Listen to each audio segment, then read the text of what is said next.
Good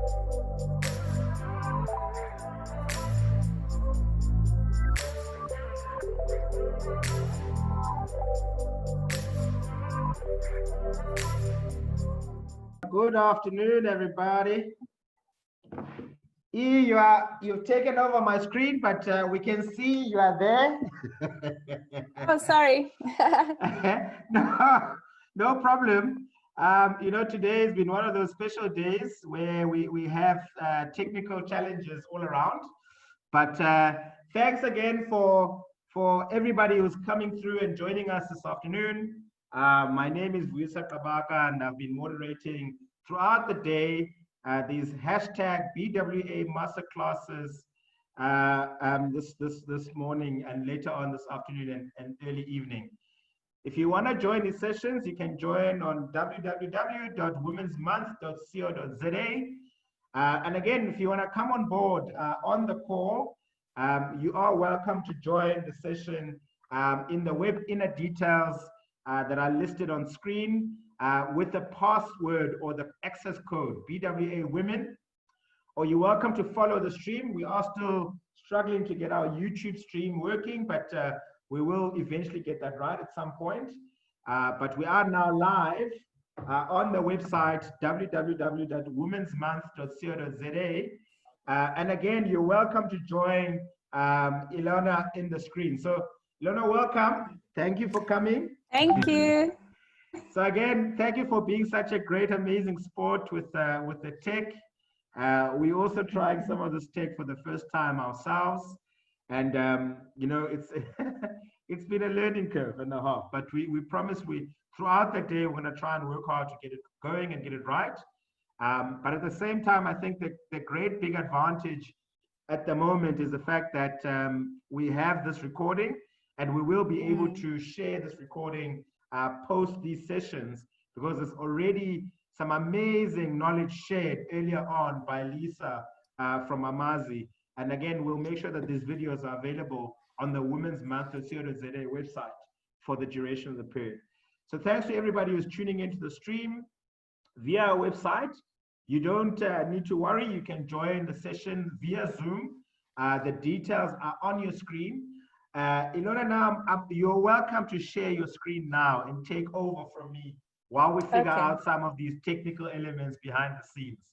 So reminder to all our viewers, our sessions will run for 90 minutes. Elona will be delivering this session in English, and will be run for the course of the next 90 minutes. You're welcome to now take over, Elona. So go ahead, share your screen on your side. Thank you. Are you winning? Yeah. Okay. Brilliant. And this afternoon's session will cover women as legacy builders. And then Elona will take us through that. Do you want to make it full screen, or you're going to do the general gallery? There you go. All right. Yeah. Amazing. You ready?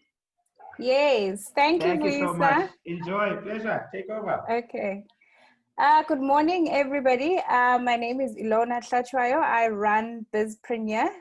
And this month, our theme is Women as Legacy Builders. So I'm quite excited to be sharing with you a slightly different view on how to build your legacy and what your legacy is as a woman. So now, before we start, I just want to share some stats. I was just reading that in some parts of Africa, women take up 70% of the economy drivers through the informal entrepreneurship sector. However, even though they take 70%, they are not actively driving, building their own legacies. They still need to depend on the men in their lives, whether this is by coercion, because of culture, or just habit. So this really saddened me, because I'm thinking you're driving the economy for everybody else, but you're not driving your own legacy. So this morning we're going to unpack how a woman can build her legacy, or start to build her legacy, whether you're a career woman, a business woman, or somebody that's still young and looking to see, what am I going to do when I get to those stages? So a little bit for myself, as a young child, I think from the age of about 5 or 6, I started to have questions on what is my purpose? What am I here on earth for? Some people will know this and others will not. I'm one of a twin, I'm born a twin. So at that age of 5 or 6, my mom sat me down and said, I've got to tell you that when you were younger, you had a twin sister and she passed away. So in my little 5-year-old mind, I was thinking, how did I stay on earth? What was the reason for me to remain on earth? And that's called your mortality motivation. And that question, it's come in my life at different stages. Sometimes to say, have I made that time I have matter? What am I doing? What's important? Am I using my time wisely? And so that's been the driving thing for me in deciding, do I get involved in this? Do I stay in this job? Do I start this business? Do I grow this? Do I get associated with ABC? And I hope that, especially now in the time of COVID-19, that people are starting to think intentionally of, what am I spending my time on? Is it building me? Is it adding to what I want to eventually become? Or am I just wasting time with this? And we all know that we don't have a lot of time to waste. So that's me. I mean, later on in life, I was in an accident where, again, it was a near-death experience. And that question became more pertinent. I was already working and starting to think, have I made the time matter? What have I done for myself? How will I be remembered? What is my impact? And so I hope at the end of this presentation, we'll all start to think about, what's my legacy? What's been my impact? Or what do I want my legacy to be? And what's going to be my impact? So in defining legacy, I often hear a lot of terms that have to do with death, wills, how will I be remembered? What do I leave behind? Wealth management, those type of words. And I was speaking to a circle of ladies just this weekend about the same topic. And those are the same words that came up when we speak about legacy. Legacy seems to be something that happens after we're gone. We never really know what your legacy is because you're gone. And I asked this question, where will you have gone to when your legacy begins? And 90% said, I'll be dead. So I just want to challenge that today and say, how about thinking of our legacy now and not just when we are dead?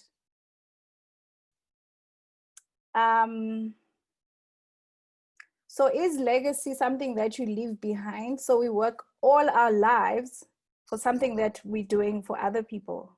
You get up every morning actively building this legacy for something that's going to happen when you're gone, in your absence. Especially for those who say the legacy is the wealth I leave behind. Something to think about. How would you improve your legacy? Or if your legacy has to do with when you're gone, then you're almost a passive participant in what your legacy is, because you have no opportunity to come and say, this is how I'd like to be remembered, this is my impact, and this is, this is what I'm leaving behind. So I want us to think of legacy as something that starts now and not something that's going to happen one day when we leave the earth. So in terms of dictionary definition, it says a situation that exists now because of, I'm just going to shift my screen.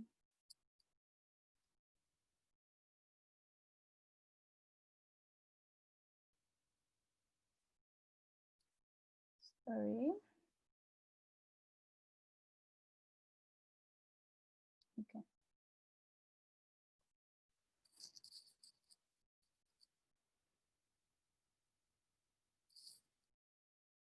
Full screen again. Sorry, guys. So the definition says it's a situation that exists now because of past events, actions, that and stuff that took place in the past.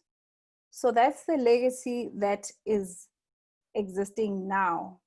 We can speak about the nation. If we speak about why we're celebrating Women's Day this year, it's because of the legacy of 1956. So that's one of the things that we'll remember that year for in terms of Women's Day. Another definition says it's something that somebody has successfully done and it has positive effects after they retire or die. Money or property that you receive from someone after they die. Something that is a part of your history or that remains from an earlier time. So we have this same theme around what you leave behind after you die. Now, I'm not saying that's not important, but I want us to add an additional dimension to discussing this legacy.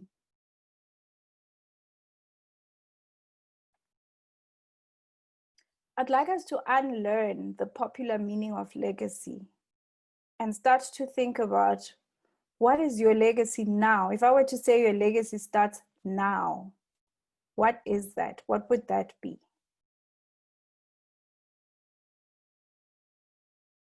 I'd like our viewers to reflect on, since I've said legacy is not a passive thing that happens to you, what then does building your legacy mean? If it's not necessarily wealth, what else would be involved in your legacy?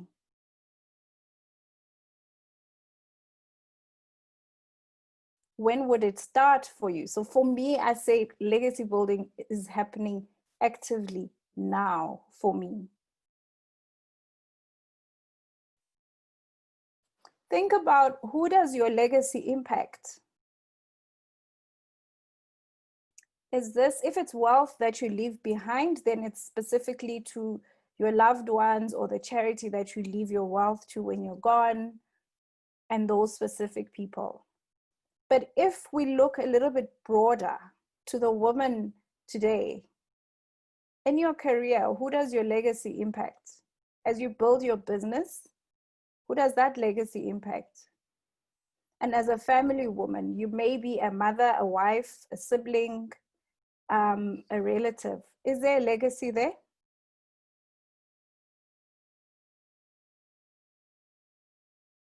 And as we consider that there could be a legacy outside of that which I leave behind when I'm dead, what is the legacy that you leave behind when you shift from one organization to another, when you shift jobs? Is there a legacy that you leave behind in the roles?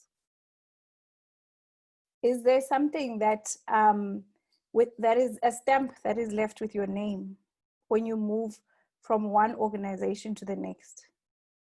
Is there something that you leave behind with your clients as a business owner? And what does that look like? So does your legacy passively happen to you? Or is it something that you can intentionally craft and say, I would like that every place where I've worked, nobody says that I've been sloppy or I'm unreliable and so on. There are certain things that can be in your control as you start to build your own legacy decisively and intentionally. And another question to ask is, how will you know when you're building your legacy? How do you actually know that, okay, by doing this consistently, by delivering top service consistently, this is not only just an action I do every day, but it's part of my business legacy. As an employee, this is not just to tick a box. It is my legacy as a career woman building as I speak. And so when you decide to be inconsistent and nobody can decide, is she reliable? Is she skilled? Is she actually able to deliver what she says she can? That's also part of your legacy. So I'd like to share my definition of the legacy. Elona's definition says it's something that you craft, create, and shape intentionally. You do so by being present in the process of building. So it's not for me, it's not passive. You're building, growing, and reshaping your life holistically. So including your spiritual life, your career, your business, your family life. You define your own path to success as you excel. You make a difference, expand your wealth, position yourself for the next level. And in that process, there's certain aspects of you that you leave behind. You leave aspects of your business, aspects of yourself wherever you go. You leave aspects of your business with your clients, with your suppliers, and whoever's in your value chain. You leave aspects of yourself in every position that you occupy as an employee. I've met women that have said, every job I've had, I got it because of my very first manager. And ever since we worked together, whenever she grows in another organization, she ensures that I grow too. That is not an accidental thing. It's got to do with the impact and the legacy that you've left with that individual that puts themselves out there to say, I want to work with this person and not any other. In terms of business and suppliers, I'm sure we all have loads of stories to tell about why we would buy from person A and not from person B. And that's got to do with their legacy. So for the business owners, whenever we sloppily deliver, whenever we don't pay attention to what the clients want, whenever we don't take the feedback positively and we are aggressive, that is the legacy of your business right there. So it's important to be aware of what am I doing for my business in my interaction. I love this quote by Maya Angelou that says, your legacy is every life you touch. Now, we don't touch lives when we are gone. So this for me confirms that legacy is something we are doing actively now. And it's not something we should only speak about or think about when we think, oh, I'm in a pandemic. It could happen that I'm going to die. So I must make sure that I leave everything in place. Of the ladies that I had, this lady circle that I spoke to this weekend, somebody shared so beautifully that she had to travel and for a long time away from her children. And she started to think about, what impact have I had on my children? Will it be enough to sustain them while I'm away? And those are pertinent questions and which we are likely to think about while we're alive, and we can alter how we impact and impart certain lessons to our children. But there's a parent who considers that as I'm traveling for business, what is it that my children remain with as a placeholder for mom? Something that she has actively crafted, something she's actively done. So it's important to think about, as I am going about my daily business, what are the important aspects? For example, what is important about Bizpreneur that I leave with my clients, the people that I coach? What are the things that they say long after I've coached them? I laughed. I was around one of the people I coached early in my career, and she was talking about how she's not feeling up to all these business things. And, you know, it was in a social setting. She's like, oops, I'm saying this in Elona's presence. Here she goes. She's going to challenge me on that. And it was interesting for me to reflect on that it is almost 8 years later, and she remembers that when you speak about being lazy about your own growth, then Elona says, let's unpack that. What does that mean? Will you be happy that you made this decision today? So for me, that was part of the aspects of my legacy. Sometimes your legacy is something you're not aware of. I walked into a class the one time and somebody said to me, I recognize you. And I said, from where? No, possibly from LinkedIn, you know, and we established we're both UCT alumni. And she said, no, it's not that. You're the business coaching lady.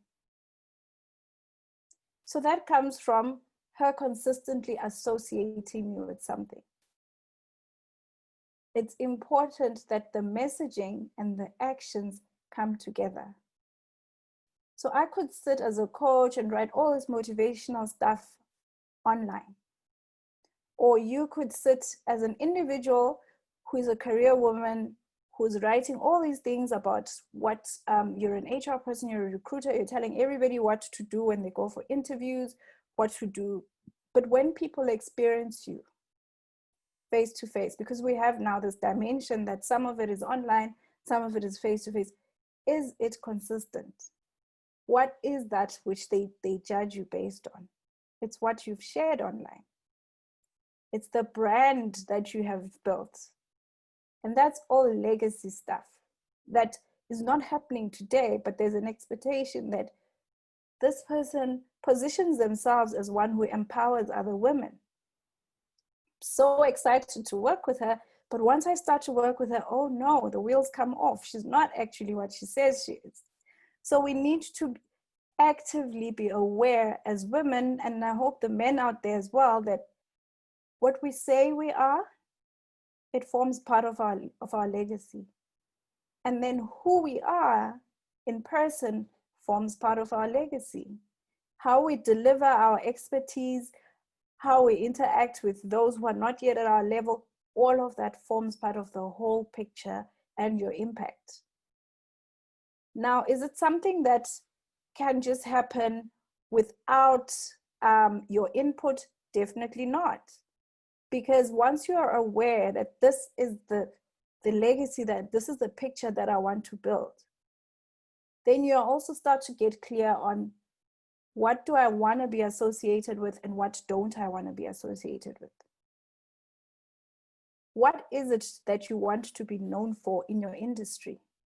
I've heard a lot of people say, I want to grow in my career at the start of the coaching sessions. And like, okay, so if somebody had a meeting and they were looking for an expert and your name came up in the next 5 years, what would that be for? How would they describe you? If someone sat in the boardroom as your sponsor and says, I think so-and-so is the best for this role, what are those things that they're going to be describing? And we need to reflect, are those things passive, accidental actions?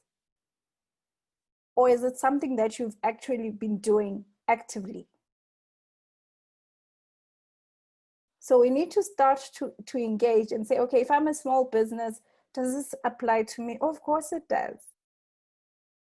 It applies to you because every single client you interact with, every single supplier you interact with, all the people that you decide not to pay, all the people that you decide, I can be late with their orders, that's building the legacy and the brand of your business. And based on that, your future interactions are judged on how people have interacted with you now.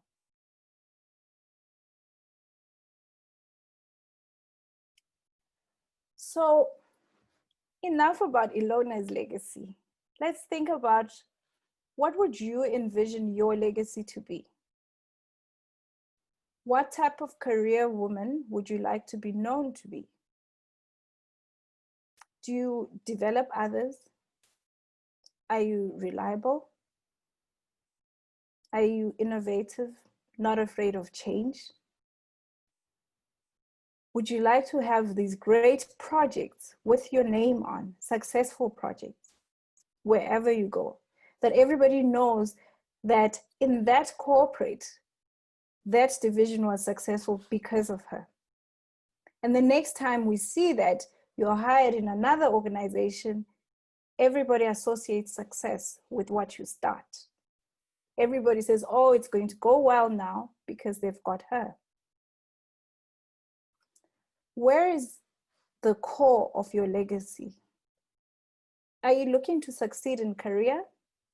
Have you thought about succeeding in your personal life as well, balancing it all out? I know this is very contentious when we speak about balance with women, because I'm speaking to an often overwhelmed group of people. And more so now with the lockdown, a lot of people have had to take on more work at home, online schooling, and everything else. Women as nurturers sometimes don't even notice that I've overloaded myself. Think about, how does overwhelm impact my legacy building? Are you at your best when you're overwhelmed? Is it the best method for you to be thinking of strategies for growth while you're also wishing you had 28 hours in your day? Now, if you reflect on where you are now, how far are you from the legacy you desire? So if I'm going to say, I want to be known as a coach that coaches people from teenage years until they're in corporate, how far am I from that? I don't coach teenagers. Already that tells me there's something I need to do. I need to be getting to the teens. If where I want to be known to do things well is that market, how will I engage with them? What do I need to know about them? What's the action that I need to attach to this desire of saying, one day when I stop coaching, I want women of all ages to say, she was a great coach. She left a great impact on me. How will women of all ages say that if I'm not coaching women of all ages? If you're running a department as a manager, and we speak a lot about how women don't empower each other. We speak a lot about empowering each other, but once we get to corporate, a lot of people say, oh, I have this really hectic boss, she's really mean. What kind of female leader are you aiming to be known as? Are you an empowerer in concept, but not in action? So what's the gap between that which you wish to be associated with, your name, and the reality right now? So this is almost like a diagnostic to say, I've always said to people that I'm passionate about developing women. Now it's time to check, am I developing women where I have opportunity? Am I letting other women in? Or am I the woman who says, well, I didn't have it easy. I don't see why I should make it easy for others. We read about it all the time that most women have male sponsors because the women in their corporates are not supportive of them. Now, I'm not saying people shouldn't work hard, but I'm reflecting on the woman who says, I want to be known as an empowerer of others. To reflect on how much of that are you doing? In your overwhelm, has this slipped off your to-do list? Is it not that important at the moment? So the next one speaks to how are you growing your legacy, right? So for some people, the key way that they're focused at the moment is impact through their professional skills. Some people through business, some people through family. And who says you cannot do it all? Who says your impact needs to be in one area of your life? So I speak of balance. And when I say professional impact, when you're congruent, when you're the same person that people experience in the workplace, in the business field, in your family, that you're an overall warm and supportive person, if that's what you set out to be, then that's really awesome. But if that's not the case, it's important to step back and start to say, how am I going to streamline my time to say, I want to be building my legacy as a leader of other women and empower of other women. I want to be leading a business that delivers superior quality. How am I going to do that? How am I going to relate to my staff to ensure that even the quality of interactions that they give my clients is aligned with what I have? So as we go through this, we see that action is very important. We can write the most beautiful vision boards about what our legacy will be, how we'll be remembered, and all that. But if there's no action attached to it, yes, your legacy happens to you. And your legacy happens to you in your absence. Your legacy happens to you due to all the assumptions that people make, because there's no action that attaches that which lies in your heart with what we see and what we experience. So we craft our legacy, we create it, we do this actively. If I say family is important to me, then people need to actually see that family is important to me. The family needs to feel that they're important to me.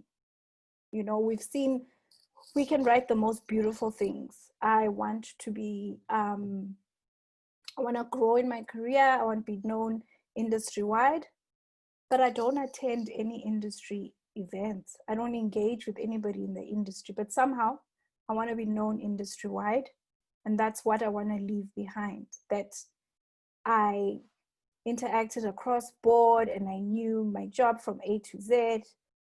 When will you actually start to making sure that you're known industry-wide?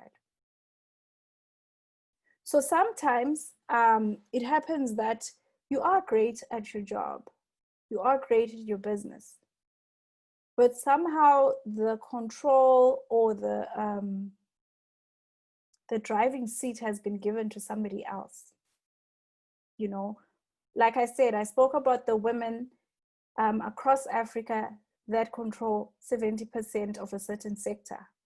But the same women are not actively driving their own legacy for various reasons.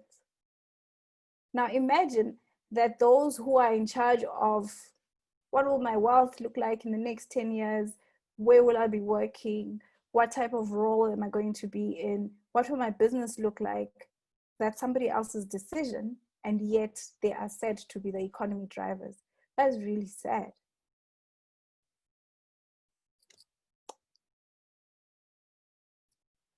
So I advocate for taking the driver's seat in building your legacy, taking control.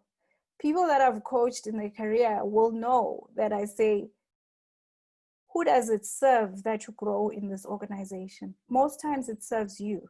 Yes, the organization could hire somebody else in that role that you want. So most importantly, if you have this dream that I want to grow from where I am to the next level, who benefits the most? It is you. And yet you find that people will say, but they're not promoting me. I've done everything and I'm not getting promoted. It's in somebody else's hands. Most of these people have not actually gone and knocked on doors and said, I hear there's an opportunity, may I be considered? May you please mentor me because I would like to grow. Hard work alone is no longer the formula for you to grow in your career. But a lot of women in 2020 are hiding somewhere in their cubicles saying, if I work late and I work so long, somebody's going to notice me and promote me. There's a disconnect there, because you need to also be actively involved in making sure that that somebody knows you and remembers you when the time comes. And that's part of taking the driver's wheel in building your legacy. So now when we speak about taking this driver's wheel and building your legacy, what does it mean? What skills should this driver have? And I'm using driving as a metaphor because I think everybody will understand this, you know. What skills should the driver have? And I want you to reflect on, would you go on this road trip here with somebody that cannot drive? Would you be a passenger there with an unskilled driver? Would you allow them to say, I'm going from Cape Town to Joburg. I don't know if this person has a license. I don't know if they can drive, but we're going anyway. Chances are no, because that's a life and death situation.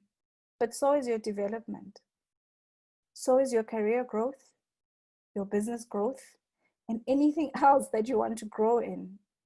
It's not something that you should leave to chance.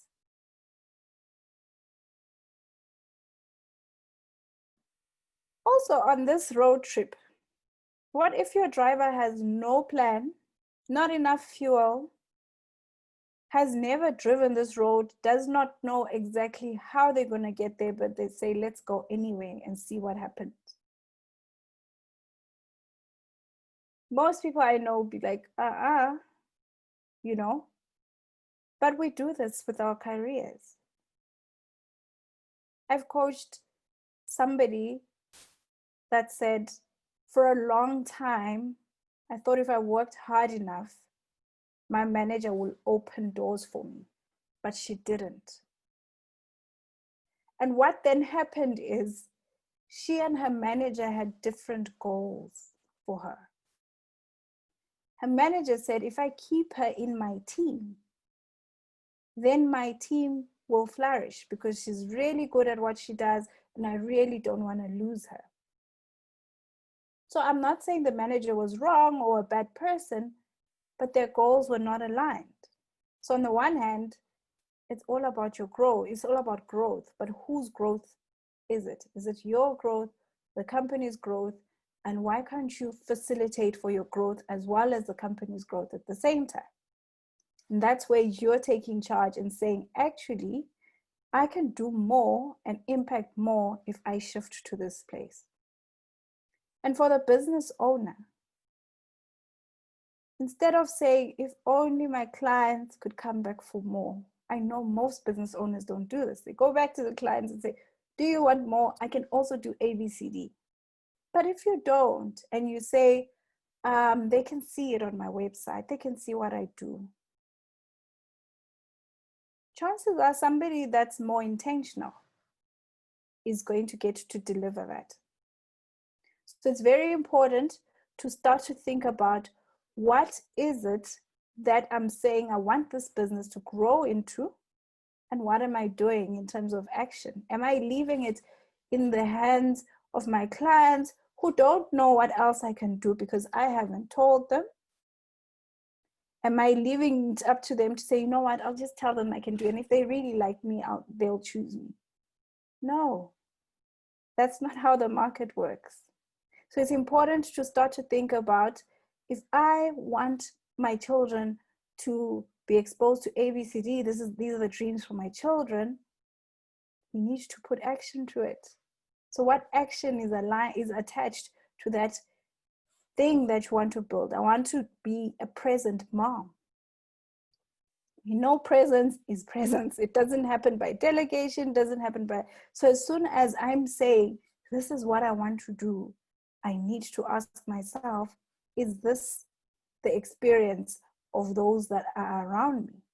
If I'm saying I want to change the narrative, I want to be a woman leader that grows everybody. But what do I do in reality? What happens when I get to work? What happens when I'm working from home? I'm overwhelmed today. There's online schooling, there's this and that and that. And am I mindful of that? I set out to say, my team must never say they felt unsupported. Am I still doing that? Right? That's very, very important. The next thing is, obviously reflect on the skills that you have. Are they enough for what you want to do and where you want to grow to? This legacy that you want to build, you want to build an empire and it ends there. You can't even describe what the empire is like. How are you going to grow it? You are employed, you're saying one day I want to own my own business. I'm an accountant, I want to have an accounting firm, and you end there. Are all accounting firms the same? What's going to be different about yours? Where is it going to be located? How many people are you going to employ? Who are you going to impact? Whose lives are you going to change? The more you fill that picture, the richer it becomes, the richer the image becomes. But if it's one of those things that is just, I want to run my own business, and even you don't have a full picture of what does I want to run my own business look and feel like? Then how will you know what actions to attach to it? How will you know when you meet somebody that's very key to your next level, that's the person I need to meet, that's the person I need to speak to, if you're not clear about what you need, if you're not clear about what you're building? So it's important to reflect on your own skills, to say, this is what I have and I'm lacking in this, but it's very important for the future I want to have. The next time you meet a person with that skill, you are going to be almost like, I need to speak to you. I've been waiting to speak to you for so long, because your legacy building is pertinent, it's important, it's here and it's now. You cannot take the wheel if you're not able to drive. So in the time where you are still planning ahead and say, this is what I want to do, it is important to think about what skills will I need then, and start to build them now. Because we cannot say, when we turn 50, we're going to go on this road trip and none of us can drive. On a practical level, people tend to plan it all out and say, this is where we're going, this is probably where we're going to stop, this is what we're going to eat on the way, and this is how we're going to replenish ourselves. But none of that goes into our building our legacy. We just get up, go to work, come back home. And even with our businesses, we now almost in a cycle. I'm selling cakes. And so it goes, I go from every time people come to me, I don't know why they come to me. I don't know what makes me different from others. So I have no idea how to scale up and make sure that this cake business becomes that empire that I want. You're doing your work very well. But what are the skills that you will need for the next level? And if that next level is so important and so amazing for you to say, that's what I want to be known for, as the person who started with this small business to somebody that had franchises, for example, then start to think about, what do I need to learn in order to start a franchise? What do I need to do in order to grow bigger from where? What have other people done? Who can I speak to? So you need to always be clear on where you are now, where you want to go in terms of building that legacy. Some people do it through their career, some people do it through their business, some people's legacy focus at the moment is their children. And so start to think about, what skills do I need to be able to make this what I'm visioning it to be in my mind. A disclaimer, I don't drive an Audi, but that's the picture I found.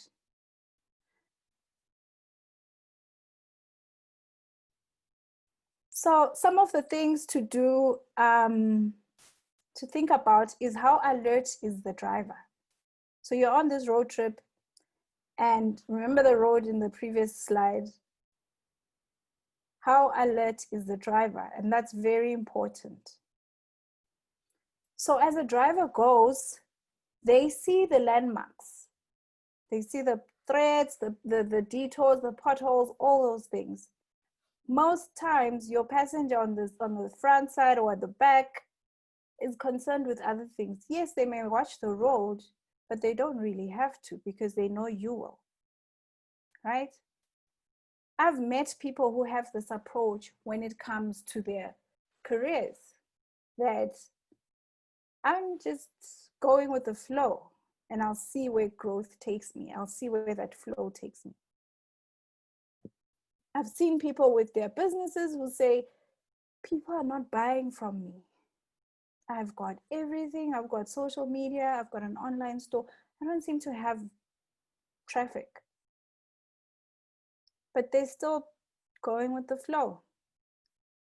They don't have anything to measure the metrics in the back end of your business to say, how do you measure performance?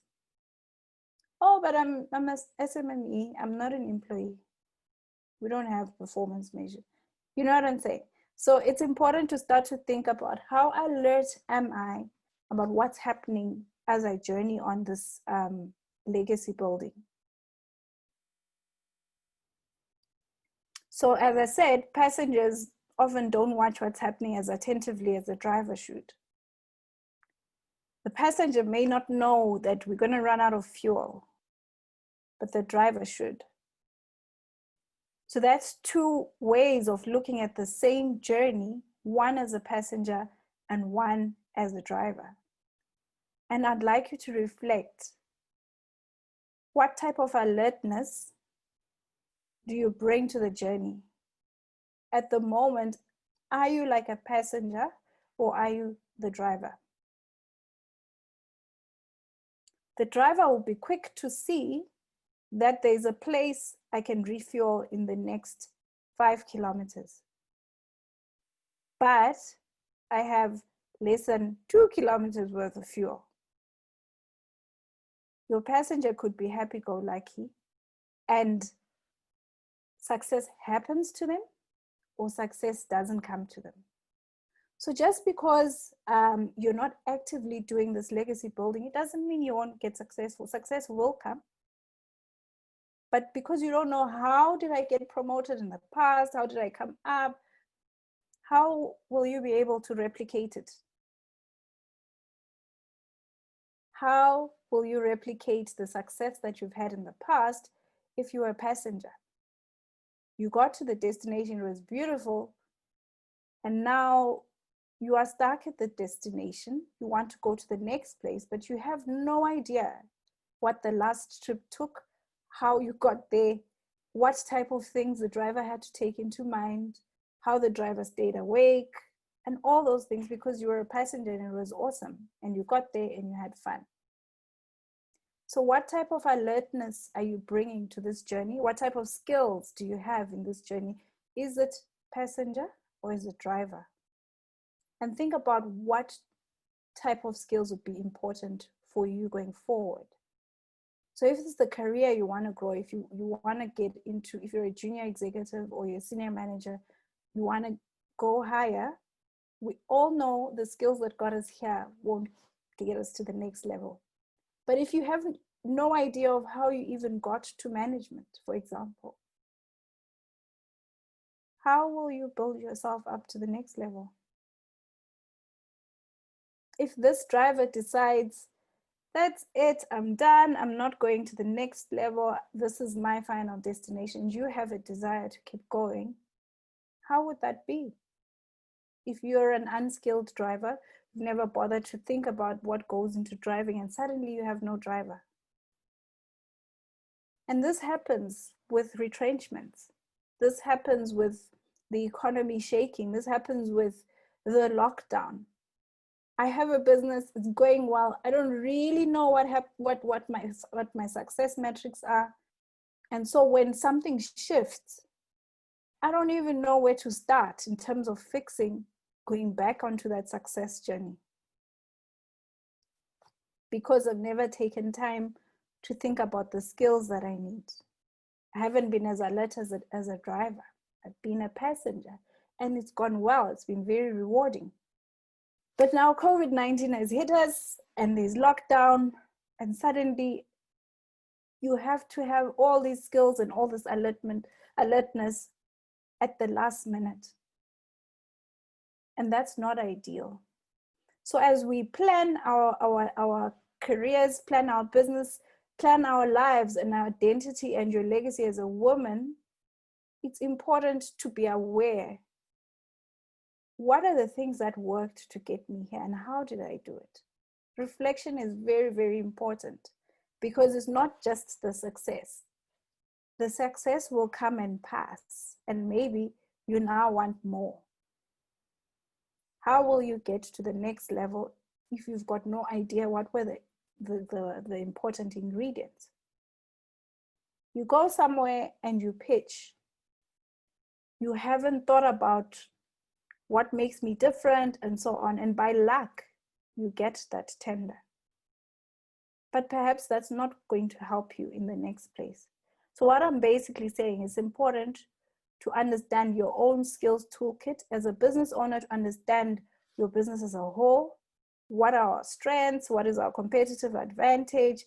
And how will I get this business to where I'm saying that's what I want to be known for?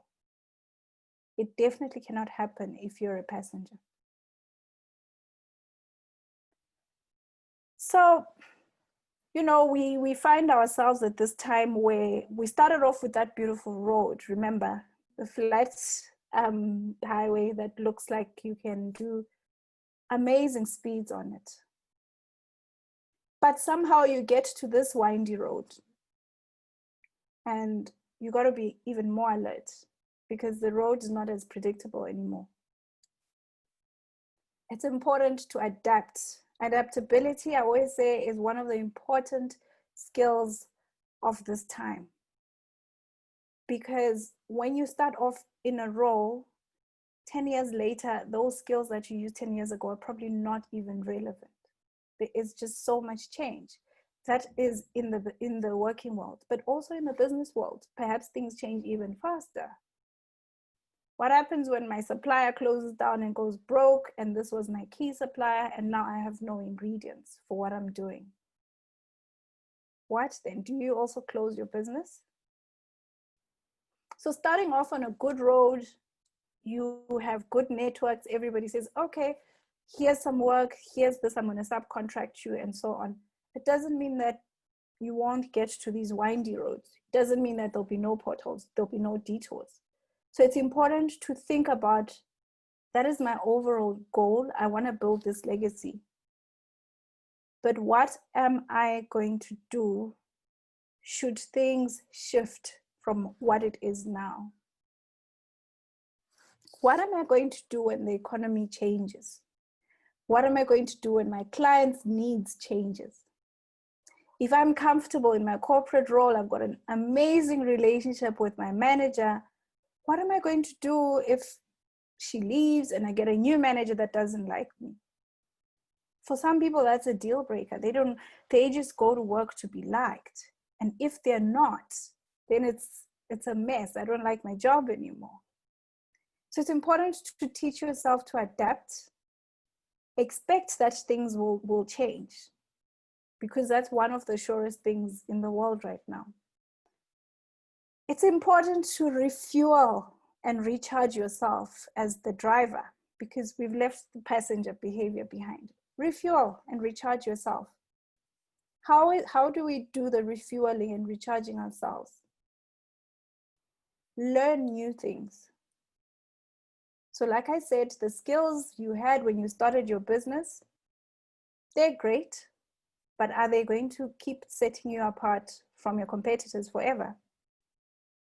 Stop and relearn and recharge yourself. Understand that I'm not in the same environment that I was in 10 years ago when I started this business. Things are changing, new players. It's important to always understand even your peripheral view. I love the driving example because we know that we've got so many mirrors, so many things to be aware of, and it can't just be about that. I can drive, I've got a destination, I've got fuel. Your fuel will run out. You will get tired. Your team will change. The organization that you work for, their focus will change. Perhaps their focus was your one best skill. What then when the focus shifts? So do you wait for things to change? Do you wait for your tank to be empty before you stop at a garage?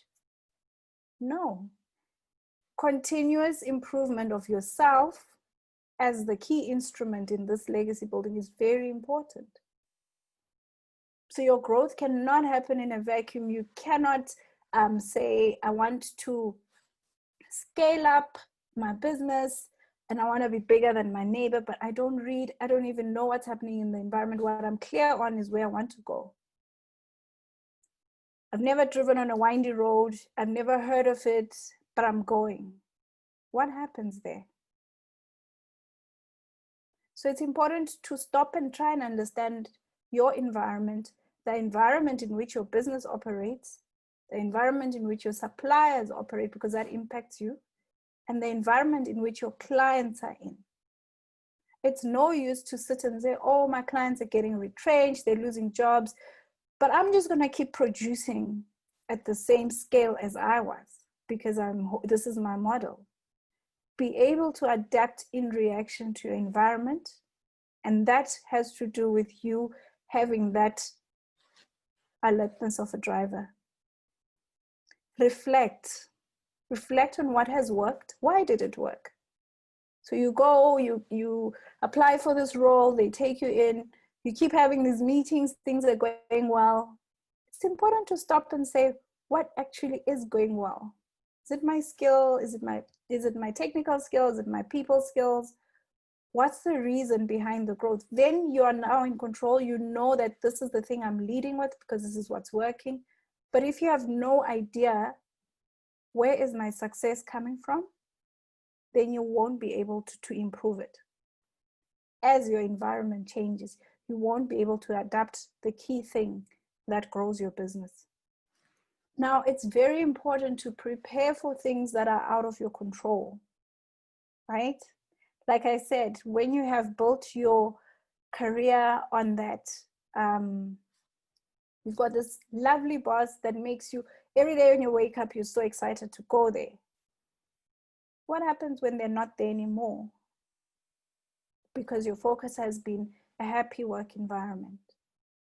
When it stops being happy, what is your plan for them? It's important to be happy at work, no problems there. But what is your personal strategy should the social aspect in your work environment shift? Does it mean that you stop building that legacy that you set out to build? Does it mean you even give up on building yourself as that woman that's sought after for ABCD? What are your plans for when there's obstacles in your way? Do you shift and go back to drawing board and say, it looks like I need to change what legacy I want to build because it's now too difficult? It's very important to have growth partners along the way. I've had coaches along the way. I coach other people. I have coaches. And you outgrow your coach sometimes. Perhaps you needed a coach because you were at that level. You got that, you did that. I've been saying the strategy that got you here will not get you to the next level. So plan and prepare for that. My plan will not always work as I set it out. The road will not be as straight and flat as when it starts. Am I able to drive up the freeway? How do I do with the bends? Am I going to be alert? Am I going to be awake? All that has to do with how are you preparing yourself for the next day? Are you preparing yourself for when you have a puncture? For those months where your business doesn't make anything? Do you even know what to correct at that point? You know, like what is the thing that you're going to say, this is what went wrong and this is where my focus is. But if you're not alert and not looking to say, I messed up, the only relationship that was going well at work was with my manager, but I only recognize this because my manager is gone. And then now I'm paralyzed because things are not going well. So it's very important to keep this image in mind to say, if I'm saying I'm the driver, reflect on, am I really being the driver? Are you using all the mirrors? Are you aware of what's in the blind spot? You don't have to make all the mistakes that are there in your industry or in your field. Watch out for what's happening to others. A good driver will see an accident about to happen to another driver further and adjust their own speed. It didn't need to happen for them in order for it to impact them. So when we speak about prepare for things that are out of your control, what could be the things that are out of your control that can happen in your quest to build your wealth? A recession, perhaps. What could be out of your control when it comes to career building?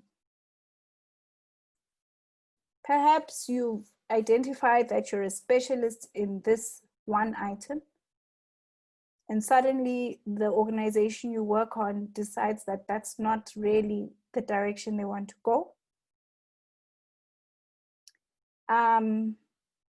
What could be the things that are out of control when you are building your business?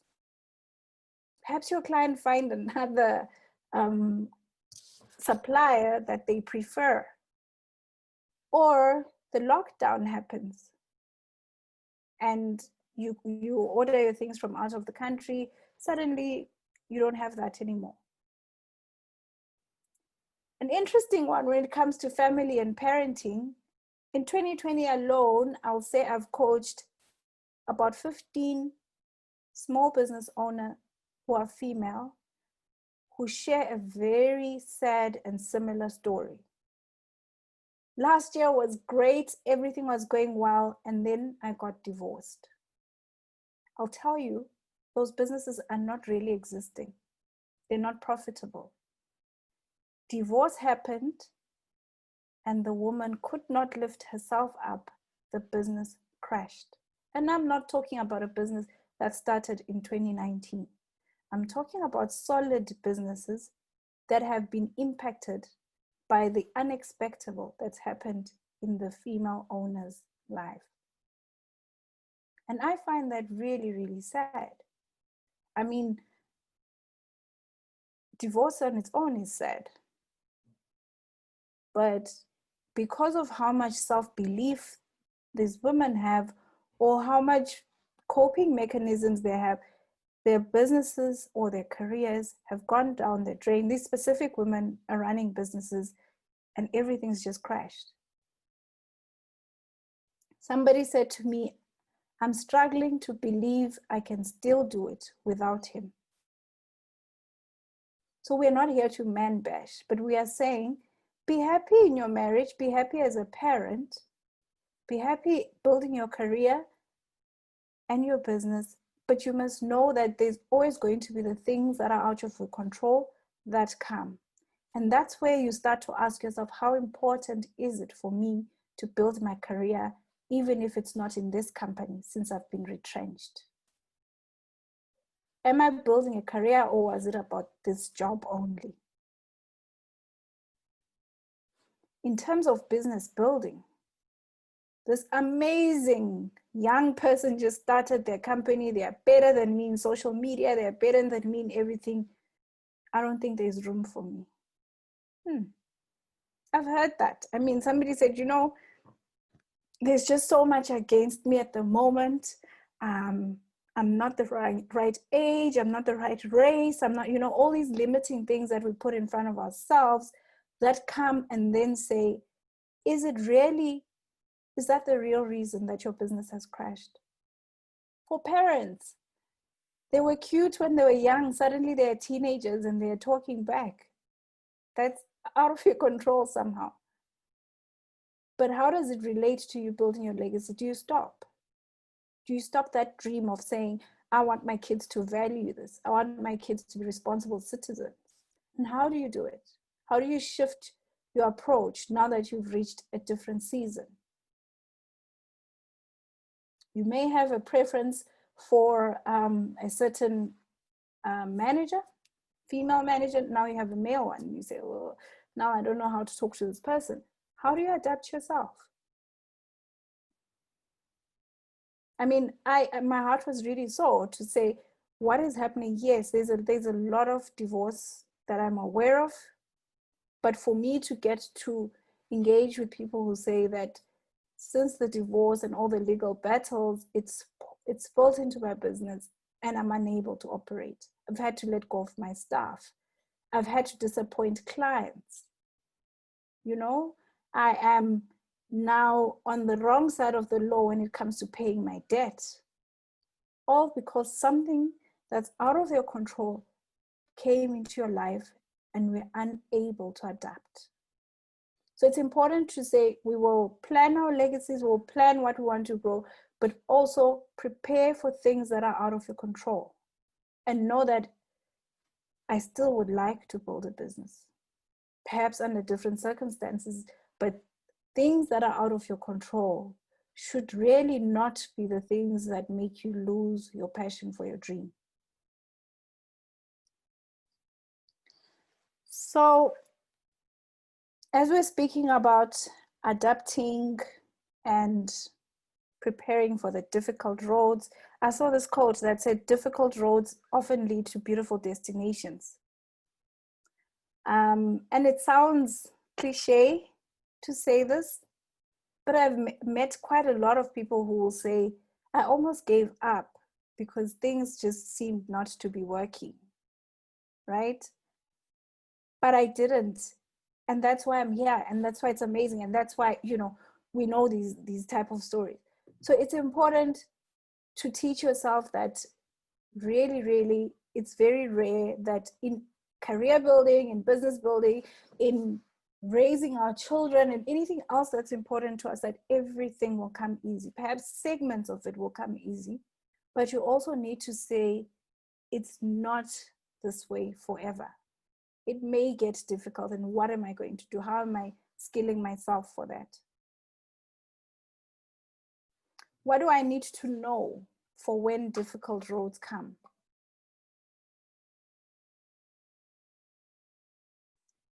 And this is, what do I need to learn?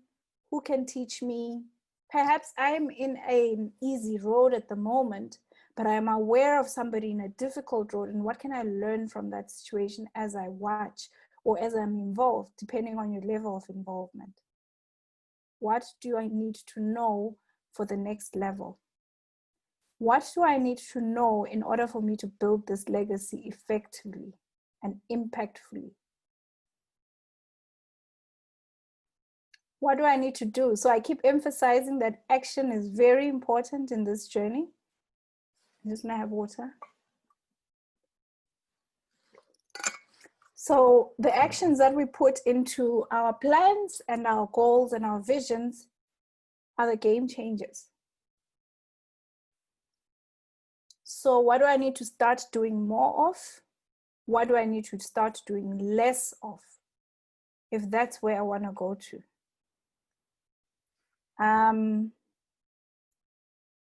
Who do I need to become? So I'm currently raising teenagers, so this is a lovely example, because I always reflect on how easy certain stages of parenting seemed. But I also then remind myself that no, I had a tantrum 3-year-old at some point. So perhaps I can work with a teenager, for example. So who do you need to become in order to skillfully get to where you want to go? So if you need to be a shrewd and a good negotiator, how do you do that? What do you need to know about negotiation now that you are working with difficult people? What do I need to do in order for my voice to be heard, in order for me to grow there? What do I need to know? Who do I need to know? What do I need to do? Who can help me? And all of that. So sometimes some of our self-sabotaging actions is thinking everything that I need to do to build my legacy rests on me alone. It's important to also think about who's my network, who's been placed in my network that I can do this with. Be open to working with different people. Perhaps the network that you have that got you here is not necessarily the network that you need for the next step. Expand that network.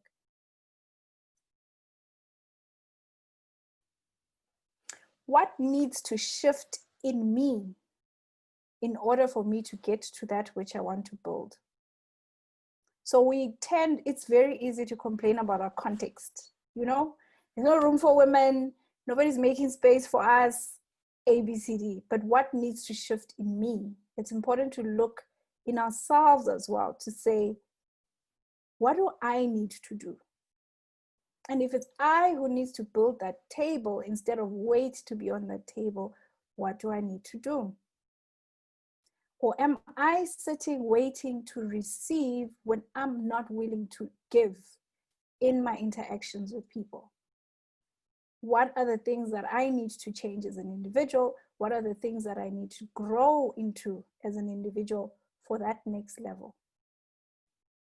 And in this instance, it's very, very important to be honest with yourself, to say, in this business relationship, my business rests on that. I have this person that subcontracts work to me.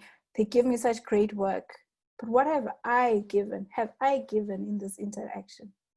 What happens when this person finds another one who believes in give and take, and I've lost my giver of business? So it's very, very important to reflect, introspect, and see, or in as much as I have this great plan for my growth, for my business, is it just about me?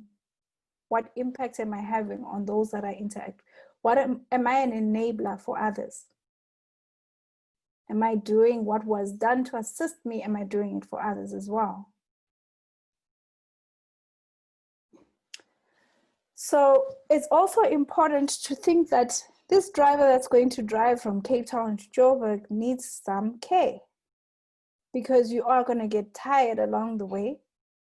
It's going to get hot, you're going to get sleepy, all of those things. How do you take care of the driver to make sure that you do get to the desired destination and it goes well? One of the things that at Bizpreneur will help you with is how to practically take the driving seat in your career, in your specific situation,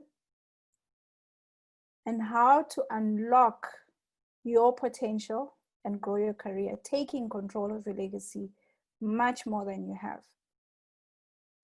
And then with the business owners, sometimes it doesn't have to be a lonely affair, and you don't have to make all the mistakes in order to learn and grow. So our coaches also assist you in being able to take risks, calculated risks, learn from our experience, and also have somebody else to bounce off ideas with and get that accountability partner. Like we said earlier on, sometimes you get lazy with your own goals because it just looks so hard. I haven't driven on the windy road. Let me just leave it. This is not for me. It's advanced. So we challenge you out of those thoughts that will limit how much you grow.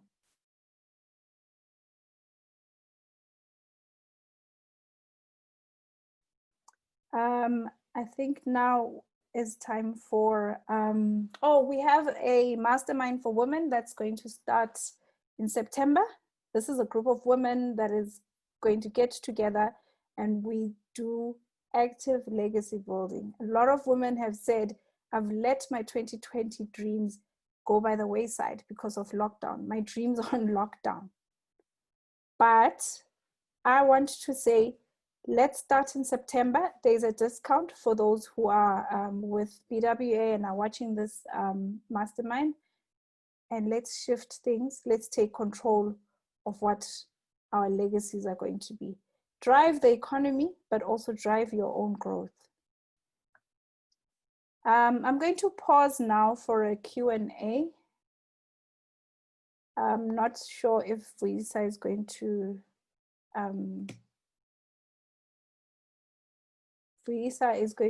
moderate that.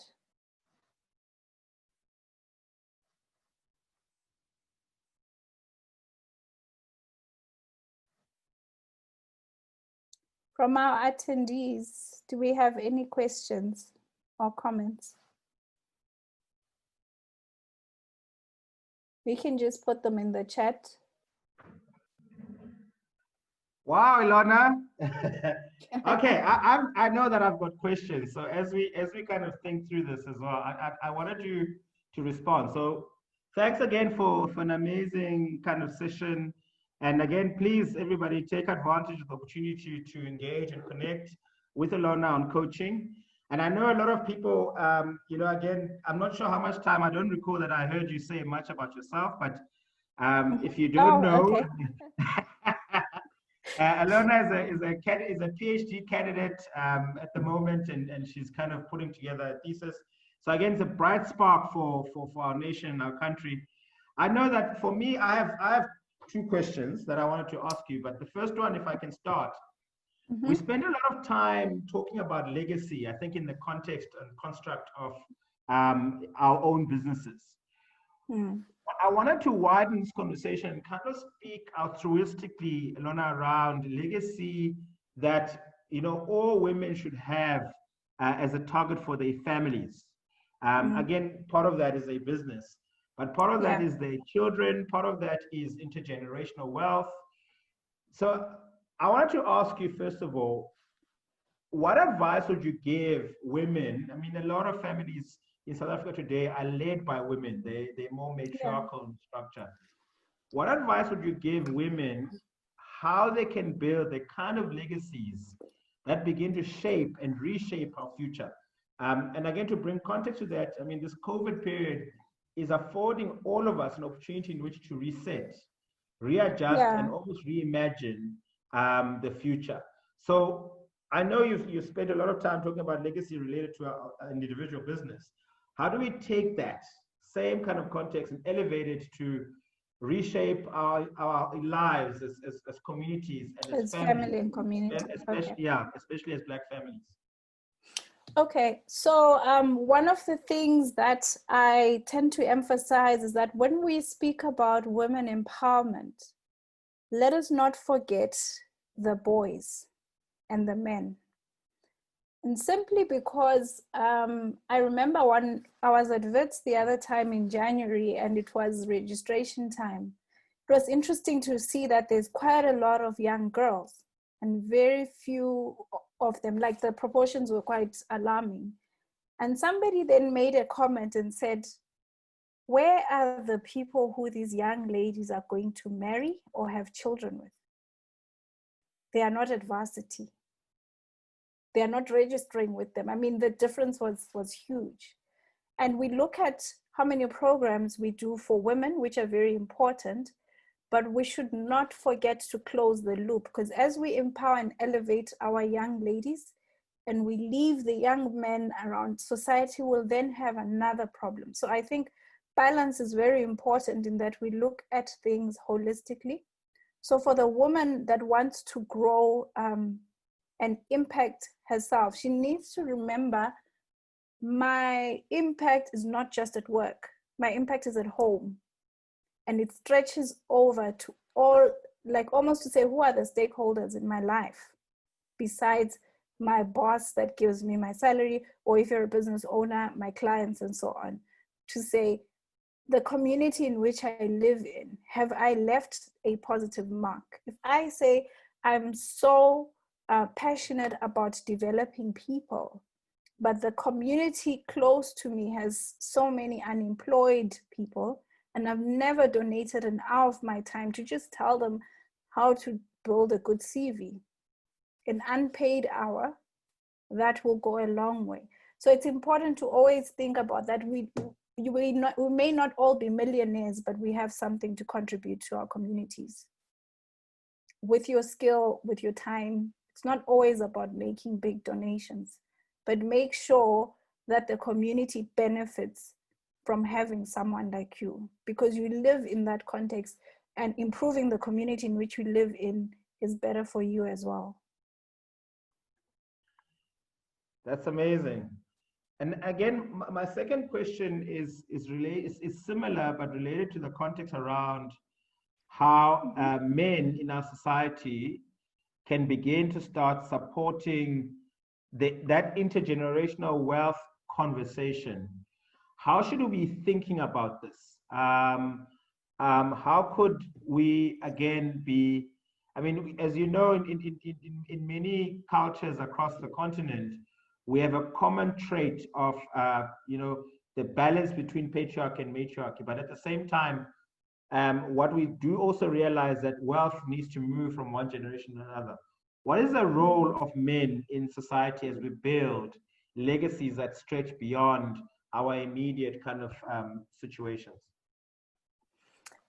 Frisa, one of the dangers that we have now is that we are living in a time where people are interested in instant gratification. With social media and all the games and all the things, everything comes now and happens now. I think one of the first things is to learn self-discipline, to say, as we speak about, this is the legacy that I want to build. It obviously comes with sacrifice, to say, I'm not going to blow all the money I make, because then I won't have money for the future that I'm trying to build. Yes. But, you know, oftentimes it's like, why can't I drive the Maserati now if I can? If the bank says I'm allowed to take this big loan, why don't I do that?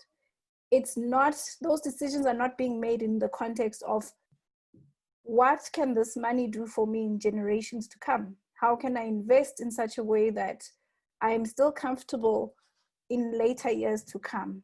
It's always scary when you hear that many young people are not doing anything for pension, for example, because life is good now, you know?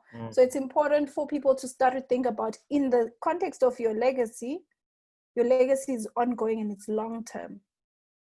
But action needs to attach that too. So it's not just, I want to build an empire.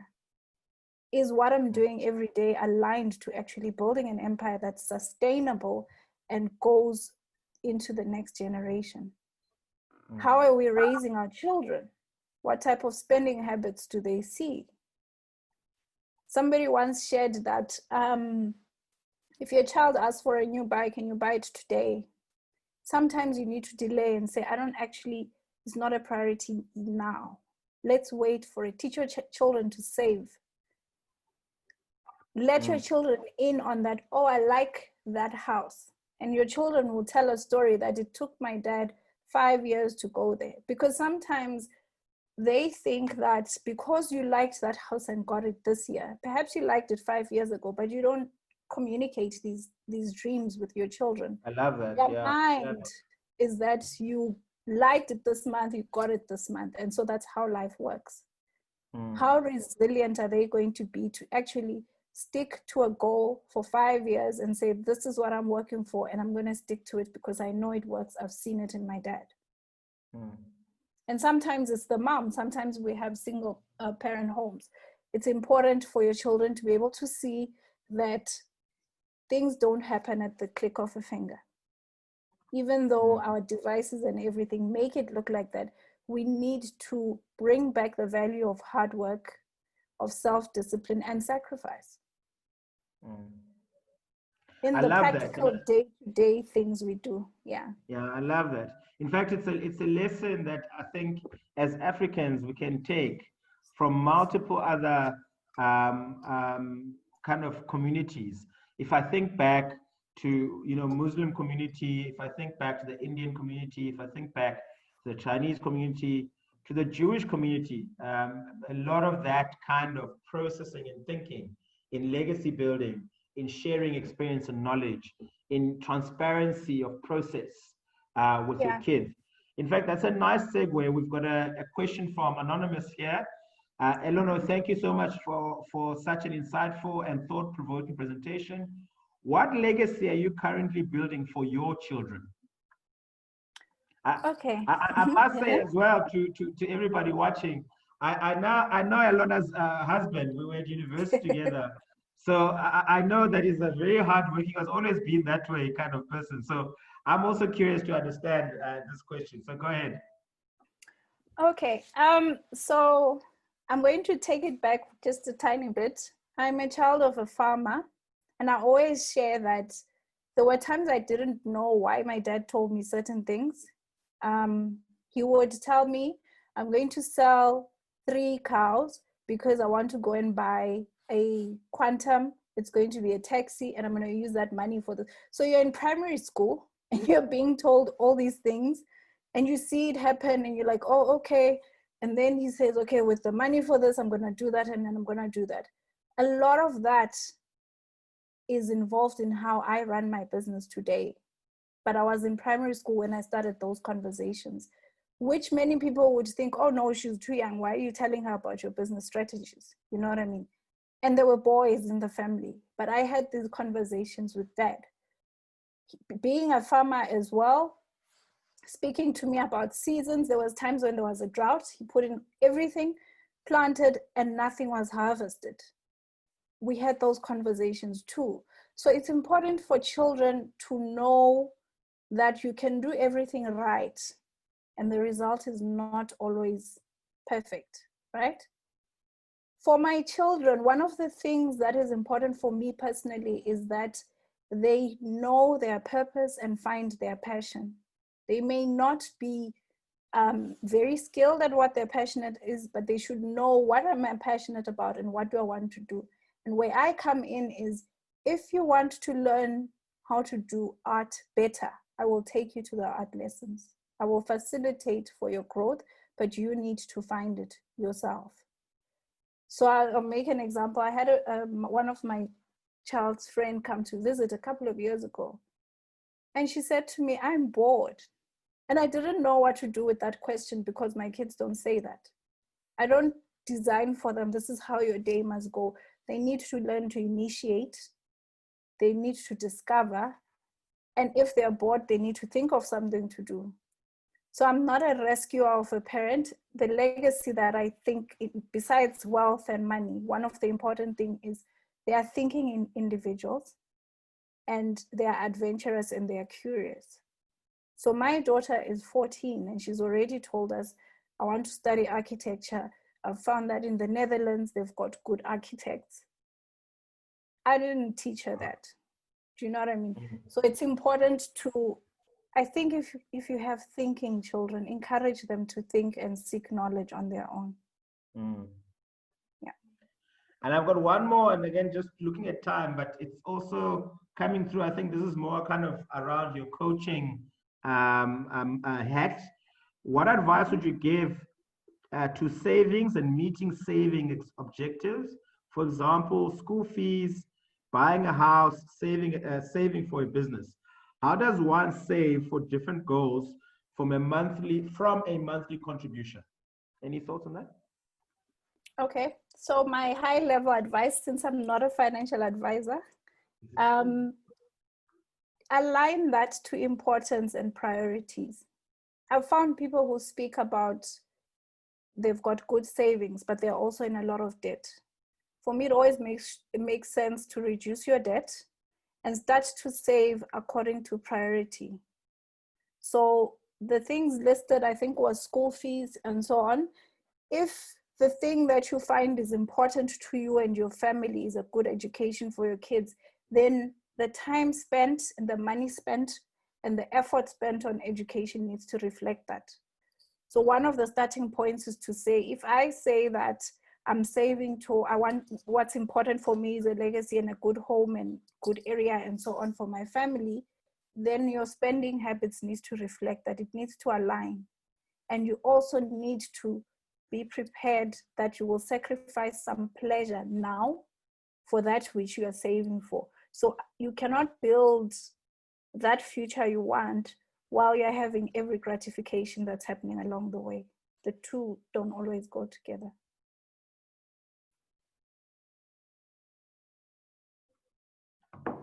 So cool. So again, thank you, Elona, for coming through. Again, you can check her out on Facebook. She also does some writing as bizpreneur. I think from time to time gets published in the Sunday Times, I think. I hope. So look out for her posts on Facebook. She's hosting an amazing series again during Women's Month, and we love all these programs that support Women's Month.